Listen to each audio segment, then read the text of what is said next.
Welcome back to another episode of Between Us and Y'all. I'm Yasmin. I'm Nafis. And again, this is Between Us and Y'all. We want to thank you again for tuning in. This is our fourth episode, and we are so excited. It's been so fun to get your feedback and to hear back from you all about how you're enjoying the topics that we're discussing. Again, this is a safe space for mothers and sons to have conversations about whatever topics that are on our minds, and we try to pick some specific topics that are sensitive and meaningful, in our family, and we believe that's something that could be meaningful for your families as well. Last time we talked, we were talking about mental health. Sorry, I had a little brain and depression. Specifically, last time we were talking about depression and we were talking about self-medication. We're going to be talking about mental health again on this particular episode, but today specifically we're going to be dealing with self-esteem and the impact of music on mental health. And so before we do that, as usual, we like to advertise for our friends and family if they have local businesses. Today we have a specific special people that we're highlighting. One of those people is my son. He's a multimedia artist, and I have two pieces that I want to show of his. This is a self-portrait that he did in high school. Super cool picture of him, and he got a Wu-Tang shirt on, so influence of his mom. So that's one of my favorite pieces. And another piece that he did is called Misty Blue. This is a piece, one of the first pieces that I purchased from him myself. I do support my son, and you can find him on Instagram under Dangerous Kimchi, like the Korean food. And if you want to follow his YouTube channel, he is listed as Dangerous Kimchi Films, and we'll have that specifically typed out in the comments. And I also want to give a big shout out to Tavi Rue, my good friend Zuri Rios, and he is a fashion designer, and so these are some of his pants that he gave me as a special gift. And also, he also makes shirts, pants, dresses, and he's a very nice fashion designer, and I really appreciate him. So he alters certain clothing and puts his own stamp on it, huh? Mm-hmm. That's nice. Looks like something that I would wear. And I've definitely seen you wearing that stuff. So, I know that you're not just advertising for him and, right. Have stuff that you don't really support. All right. So, again, like I said, we're still dealing with mental health for this particular episode. Usually for each episode, we have two episodes that are touching on the same topic, and we try to break it down into different, areas. So last time we spoke, we were talking specifically about depression and self-medication. Today, we're going to be talking about self-esteem and the impact of music. Oftentimes people are not aware of self-esteem issues, and they're also not aware of the impact music might have on their mental health. And so my first question that I want to ask you and touch on deals with self-esteem as being something that we've all dealt with at some point in our lives, and whether good or bad, what factors would you say have played in the development of your self-esteem or harmed it? Give an example. So one factor that has impacted my self-esteem in a positive way would be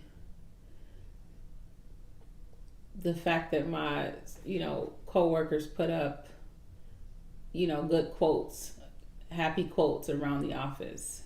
That affects my self-esteem because I might read it and feel that it reflects something that I'm experiencing.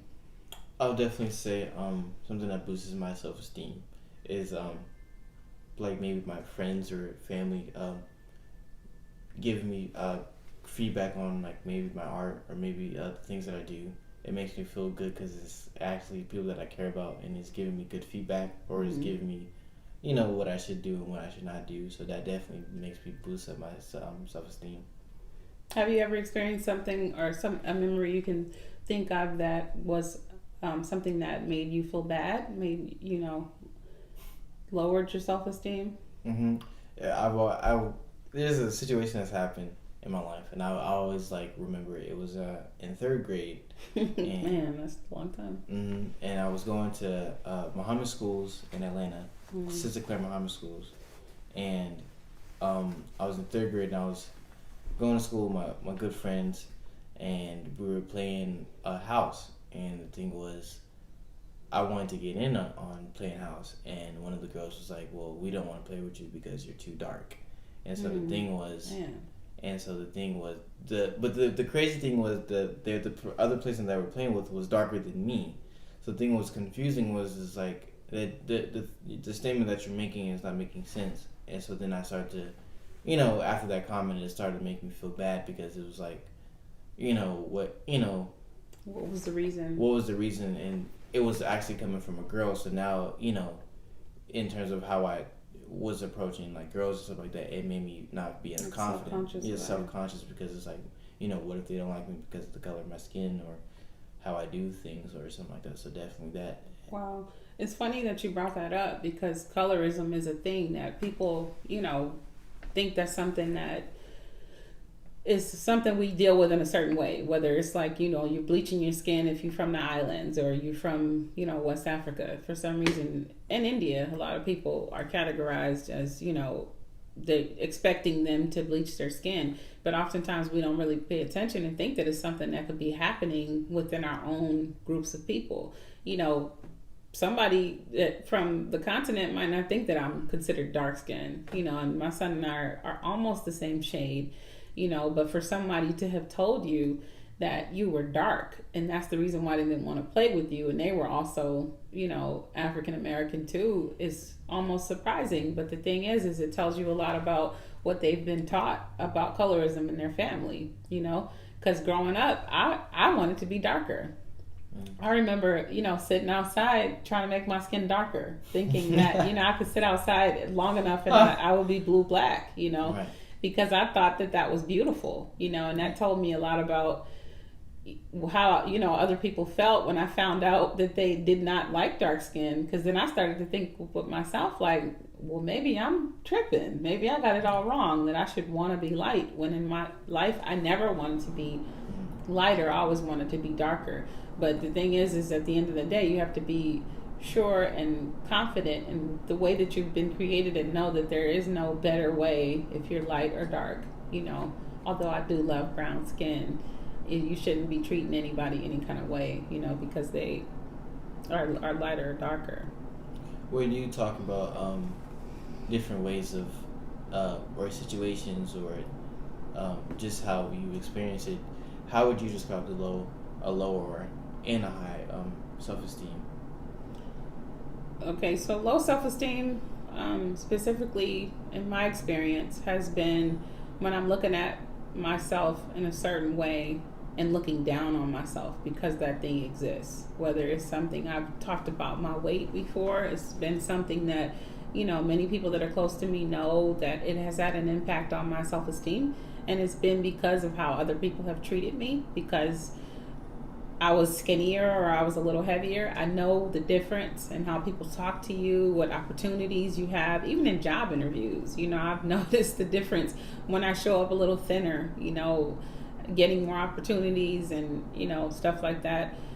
So I would say low self-esteem would be times when you're looking down on yourself because of some aspect, some trait that you have that you're not necessarily happy with. And high self-esteem, on the other hand, is something that you're proud of.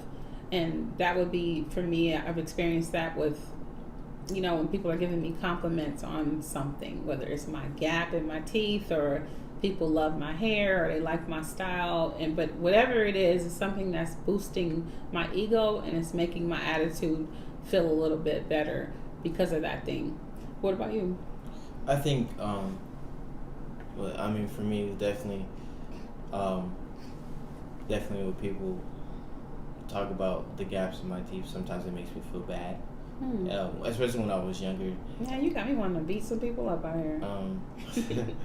But definitely that, but also that's low self-esteem. That's low self-esteem. Mm-hmm. But high self-esteem is definitely like your friends and family boosting you up, telling you, you might look good, or what you're doing is good, or definitely, maybe having those conversations with your grandparents or those uncles and aunties that are, telling you, like, we see what you're doing, and they give me all, you know, the good compliments or advice and stuff like that. Like, to me, that makes me feel really good because, you know, you're paying attention to what I got going on.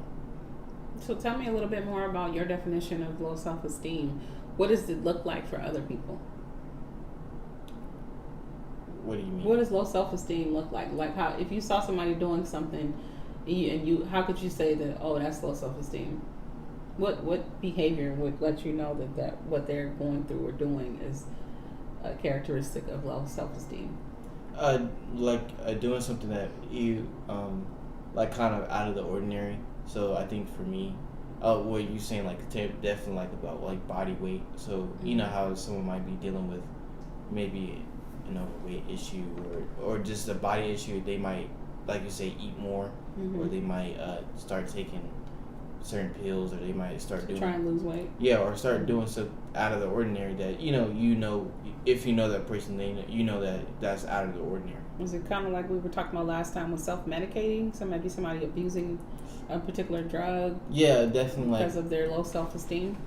I definitely think in terms of like using certain drugs or something like that, self-esteem does play a part in that. Like, you know, everybody else is doing it and they're cool and they're moving this way and I'm not. So let me, you know, and that might boost your self-esteem down or up or something like that, because you're not being a part of the group, or you're not being a part of the community that's doing that.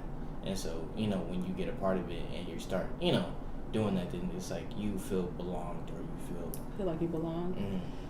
Okay, so appreciated. What are some ways that you have in place to boost your self-esteem? Because I know you probably have we both talked about dealing with low self-esteem before. What are some ways you have in place to boost your self-esteem on your own, without anyone else? What are some things that you have that you do on your own to boost your self-esteem? I definitely I usually do it a lot on Fridays, because sometimes to me Friday feels like, you know, a good day to me. End of the week and the last day. End of the week, you know, you got through, you know, a tough week or, you know, a really good week. And so for me, we get in the shower, I put on some music, and after that, I'm just talking to myself and giving myself affirmations. I'm in the mirror. I'm appreciating myself. I'm appreciating that. So you're talking to yourself. Nafis, you are the bomb.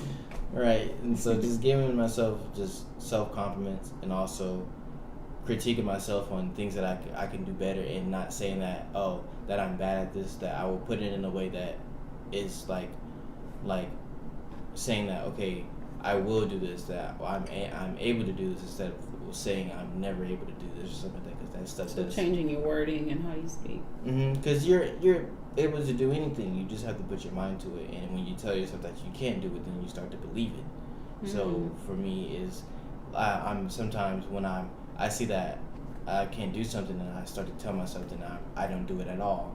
So I starting to tell myself that I'm able to do it. It just takes time. It just takes those baby steps. So definitely that's the way that I do it. What about you?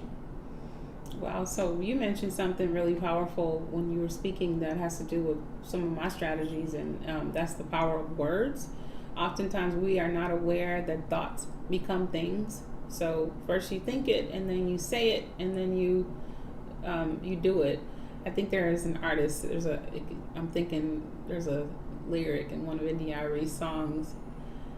She said, the words that come to your mouth, you're the first to hear. So speak words of beauty and you will be clear. Something like that. I don't remember exactly how it goes, but basically she was saying, well, I always remember that for some reason, you know, before I speak, I try to think, where are my thoughts coming from? You know, where is this coming from? Is it coming from a space of insecurity? Is this coming from a place of empowerment? Or is this coming from me trying to be cocky, you know? Because sometimes I'm just, you know, you might be speaking because you're trying to be showing off for a person or something like that.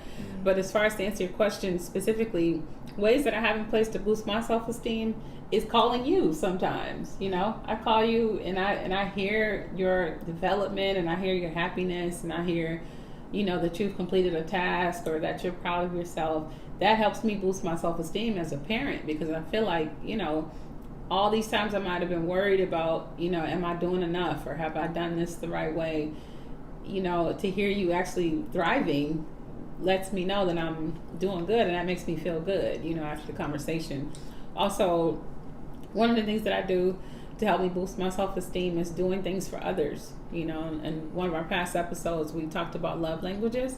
One of my love languages is gifts, giving them and receiving them. So, anybody want to give a gift? Feel free to give me a gift. But I love giving gifts too. Like, I really love to know exactly what somebody wants or something that I think they would love and surprise them with it. That helps me actually boost my self-esteem because it makes me feel like I'm actually doing a thing that's totally selfless. It doesn't have anything to do with expecting something in return. Although I do like the gifts, it's not something I expect to get a gift back if you give me a gift. That helps me boost my self-esteem. And then finally, I would say I do something very similar that you do is affirmations. My mother used to say, talking to yourself is cool as long as you're not responding all the time, and I noticed that was funny, when I was little, but I started to think about it as I got older, and I added on to her, saying is talking to yourself is cool. It's important to know what you're saying to yourself and what you're responding and how you're responding, because if all your responses are all negative, then that's not necessarily helpful, and healthy. So those are some ways. I got more ways, but that's enough for now. Well, with you saying that and giving examples, speak about a certain person who had an impact on your self-esteem, either good or bad example, and what did they impact you? Say it again? I said, speak about, give an example that, if somebody has really impacted you on, your self-esteem, and if it's good or bad, what is an example? Okay. All right, so the first person that comes to mind when I think about someone who has had an impact on my self-esteem in a good way, I would say this podcast has been, people that have been commenting. It's been helping with my self-esteem because y'all have been giving me feedback to say, oh my goodness, the things that you and Nafis are talking about are really helping me, or it's really had an impact on my mental health. I've thought about the things that you said, and it's helped me be able to talk to my son or my daughter or even my, friend in a way that I wasn't able to before. So that's definitely helped me, boost my self-esteem. Another example of a person has been you, when we, are in the house and you say something really nice, like, I think about the last couple of days, you've been like, I appreciate you for listening to me, or I appreciate, what you made me the other day, and, I appreciate the things that you do. As far as a bad example, it's funny that when you gave that, example of the third grade thing, because we have these memories etched in our minds, that people don't realize that will impact us for the rest of our lives. And my first thought that comes to mind as far as a negative example is high school. I had a teacher named Miss Wooten. And my friends from Hayward High will remember this, if y'all are listening. Miss Wooten was a PE teacher. And I just remember her coming up to me and my friends just out of the blue. And she was just like, you're never going to amount to anything. You're just going to be, a loser.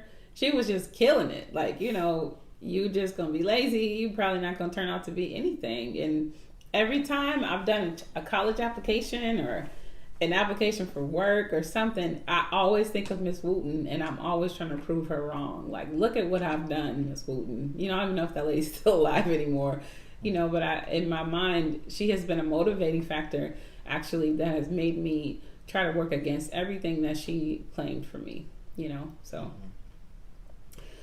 All right. For me, I'll say a good example was you. Definitely the compliments that you give me and the different advice that you give me. I would say my friends and my family of the the good advice and the things that they tell me. I would say a bad example that I've had is I was coming back. This was in high school. I was it's actually I have two. I was coming back from Arizona, and because we had we were doing a class in the Grand Canyon, and we were camping in the valley for a week or a couple of days, and as I was coming back, I had got on the phone with my grandparents, and my grandparents on my dad's side are very old school, and they're very in terms of presentation, they are super big on presentation.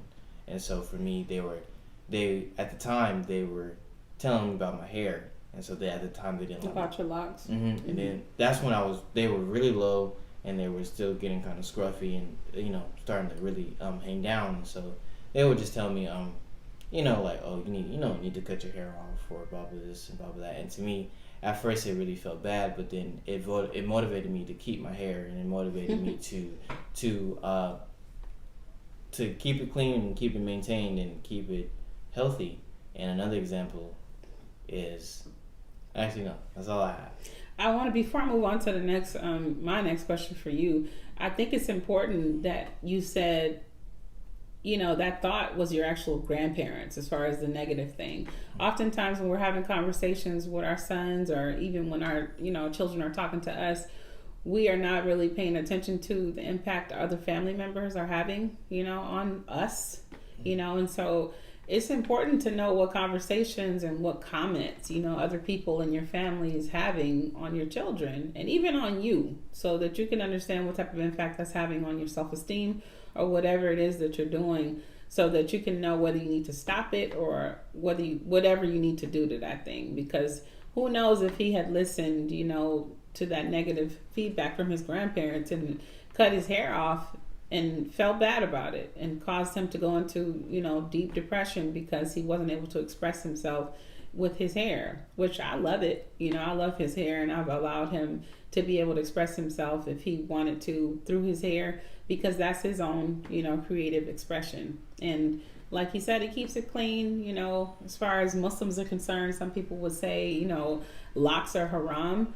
But one of the things that I'm very much against is this idea that anything that reflects Africa or reflects the beauty of our people and our culture and the texture of our hair, when it comes to the religion of Islam, that is considered forbidden. I feel like that's a cultural nuance that I don't support. So if you rocking natural hair, you rocking locks, keeping it clean is what's important. And anything other than that somebody has to say that considers that forbidden or haram, I'm deading that. So, anything you want to say before I move on? I know I went on a tangent with that. All right, so one factor that can have an impact on self-esteem is music. Can you think about one specific song that comes to mind when you think about its impact on your self-esteem? My self-esteem? Mm-hmm. For you, like when you think about this one song that you think about, it just makes you emotional. It could be good or bad. A song that really makes me, well, it kind of boosts my self-esteem is Alicia Keys' "You Don't Know My Name." Okay, why?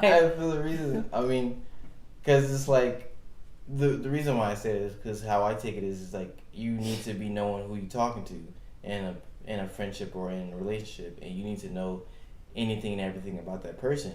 And at first, you need to know their name, because it's like if you don't know their name, then that's a really who are you talking to. Mm. So for me, I even said it to myself, like what is my name, or how do I see myself? And I sometimes I might sing that song or listen to that song myself and ask myself those questions. So I keeping up with myself and knowing that this is who I am and this is what I'm representing. What about you?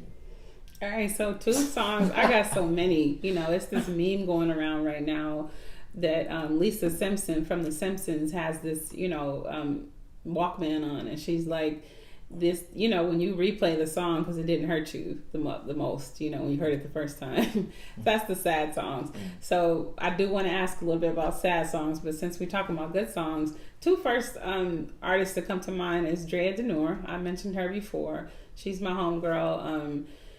And Amir Suleiman, he's another friend of mine as well. They have a song called Glow, and it talks about, the chorus is like, I see you shining, and she's singing and singing and singing and singing, and I just feel something when I hear that song. And then Amir has a song called Masterminds. Masterminds is a song that I feel like it just pushes so much power into me, when I'm playing it, and it makes me feel like whatever I was thinking that was negative beforehand, I'm a mastermind, and that just makes me feel really good. So I blast it usually when I'm feeling down sometimes, I'll turn on Masterminds, and then that beat hits, and I just feel it, And then I play Glow also. As far as some mainstream artists, a song that comes to mind, and those people, they're mainstream artists in my world, but for some of y'all who've never heard of them, that's why I mentioned them as mainstream, artists that weren't mainstream. One song that was the song I introduced you to yesterday. Steady, are you ready? The soundtrack from Belly, I can't think of, Sounds of Blackness. They have a song that was used on the soundtrack with Belly. It's one of the longest songs that has an instrumental. In the beginning, it's just somebody singing and singing and singing and singing with no instruments playing. Sorry, that's not an instrumental. I messed up. But that's a song I love. What about a song that just brings your mood down? What would you say? If you hear that song, you just know it's just going to bring on total sadness. Sadness? Yeah. When in terms of me in terms of sadness, I listen to Party Next Door for in terms of sadness. What's one song that you could say by Party Next Door that when you hear it, it's just sad? Well, what type of sadness are we talking about? Any kind. And, it's up to you.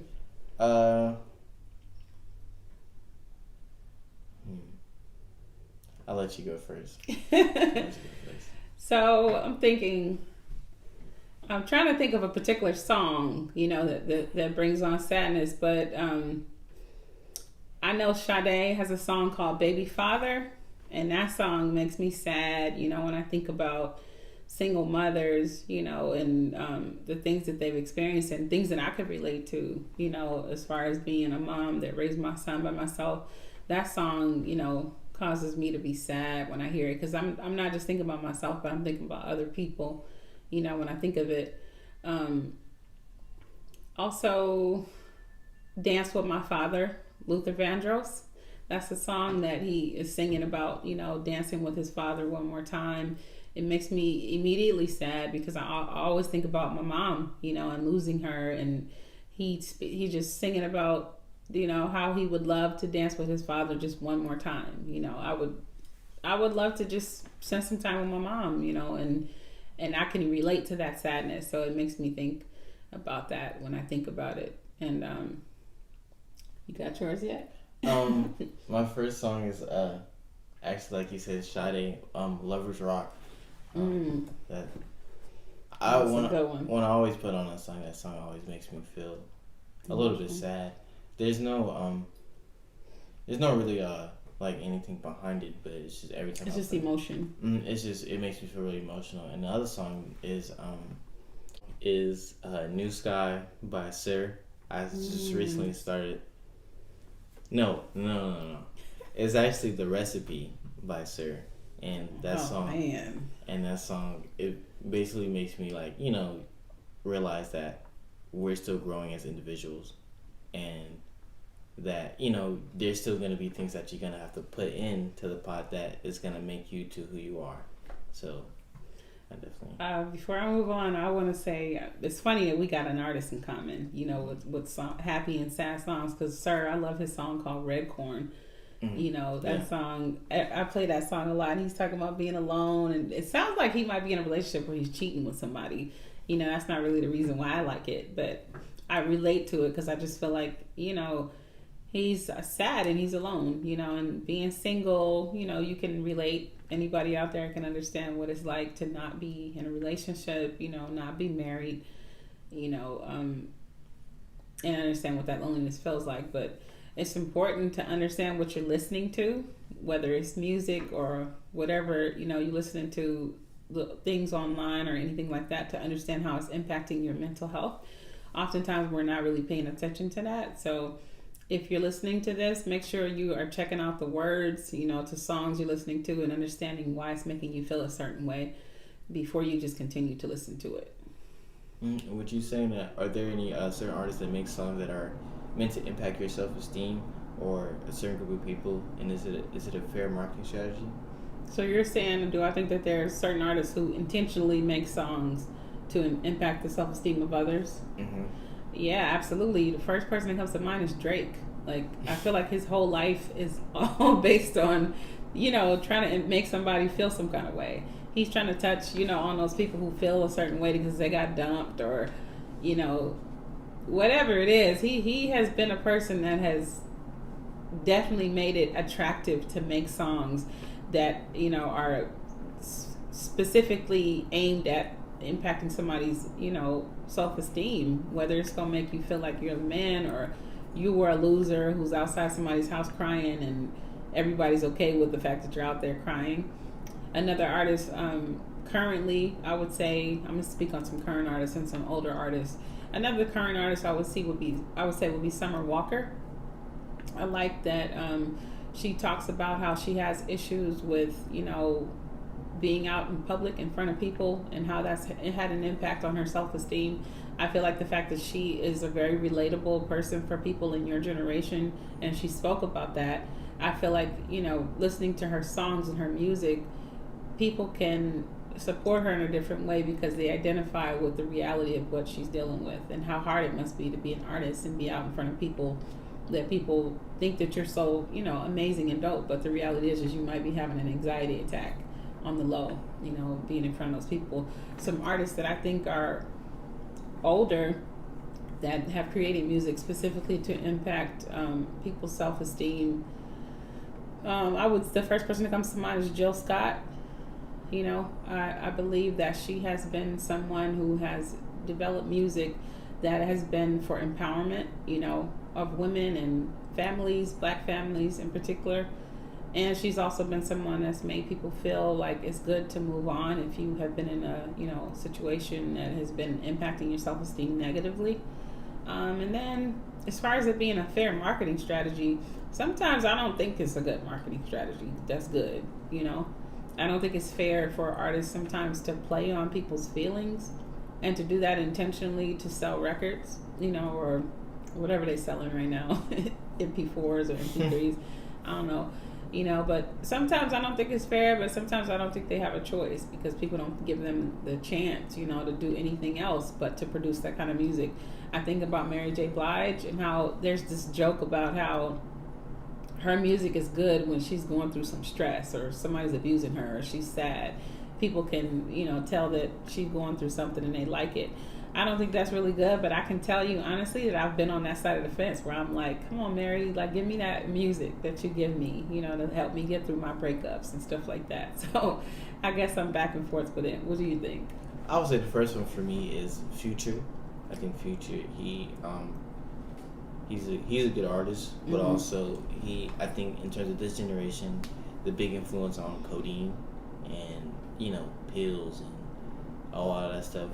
And so he's he's are you saying like he advertises self-medication for self-esteem? Well, I don't know if he takes them, but in his songs that's sometimes what he talks about. And like you said, like it's kind of hard to talk about something positive and it will sell, so sometimes that's all they can talk about is negative stuff, drugs, sex and money or something like that. And sometimes artists don't want to talk about that, but they do. They have to. A different way, I would say something that boosts my self-esteem is maybe Mos Def. I listen to Mos Def. My son listens to Mos Def, y'all. Definitely, he's definitely a great artist. Anderson .Paak, Thundercat. Those people definitely when I'm going through something, I put on their music to make me feel, especially Thundercat, like I recently started listening to him maybe a couple years ago, and his music for me is like, it's just, I don't really care what anybody says. This is what I like. If I like anime, then I like anime, or I like cartoons, whatever like that, and I'm just gonna embrace it for it, because that's who I am, and this is what I like to do. And so I definitely think he has really impacted some of myself, like a part of my self-esteem. Okay. All right, so we've been talking about depression and in one of our last, in this particular topic, we were talking about self-esteem and the impact of music. So your generation seems to be open to talking about depression, it's even with music and the musical artists. What do you think happened to allow that to be something that's just super mainstream? I think it has to do with the music, like you said. I think when you're hearing it from somebody else, especially around your age, then you're able to really to talk about it. I'll give it a good example of someone who has passed away maybe a year or two is Juice WRLD. A lot of his music, he was talking about depression and stuff like that, and a lot of people loved his music, but even though he's talking about his real feelings of being depressed and stuff like that. And so the thing was, I think the reason why is because I think people are just starting to own up and be accepting of their real feelings, and like, okay, I'm depressed. But I think sometimes people start to mix feelings and because I'm not saying that if you're feeling sad that you're depressed, but I feel like sometimes people label just depression as any kind of feeling, and sometimes I feel like that's not fair to the people who are depressed, because you're just saying, oh, I'm depressed because this person just said that how you make cookies stinks. You know what I'm saying? It's like it's not fair, because there's people that are actually out there that are depressed are actually really going through something, and these people are just putting labels on certain feelings. So I definitely think that's been the case. And also is the reason why I feel like we've been so open is because we haven't been really having a voice to be able to express it, like you're saying, like maybe the older generation or the community's not listening to us, and so the only way that they listen to us is if we say something. So you have different people saying, this is going on, this is the younger, we're trying to spread awareness, and no one's hearing us, so all we can do is keep promoting and keep doing what we do to show awareness about the younger community having depression. So, what do you think? I think exactly what you said, the last part, is really sensitive, because again, I guess he's referring to the older generation, talking about us, y'all, the mamas and the babas. I think it's interesting. Your generation does seem to have this ability to talk about depression, and I feel like it became a fad at some point, where it wasn't just I'm actually depressed or dealing with actual depression, so I feel like I don't fit in. Right. If I don't have something I'm sad about, or something that's causing me to self-medicate, or something that's causing me to be sad and cry suddenly in the group, then I'm not normal. So sometimes, unfortunately, I work with youth, and I have seen some young people tell me, that they create situations and scenarios, to make sure that they can fit in, and that's unfortunate. This is something that's totally foreign to me, because if somebody is actually dealing with depression, like you said, it's unfair, for them to not be able to be identified and have their needs met, if they're dealing with it. And it's also unfair to the people who have to create scenarios if that's what they need, they feel like they need in order to fit in with a group. Depression is not something that's good, and low self-esteem is not something that's good either, but if it's something that's popular, it's hard. So I feel for your generation, in that particular way, because it's not something that I would want to be experiencing as far as a popularity contest, to have low self-esteem. You know what I mean? But I listened to a couple of Juice WRLD songs. Actually, the first song I remember you introduced me to after we met him at the Atlanta airport was, what was the one about, what's the song, how it go? What's the one song that he has that was the most popular? I don't know. See, I'm out of touch.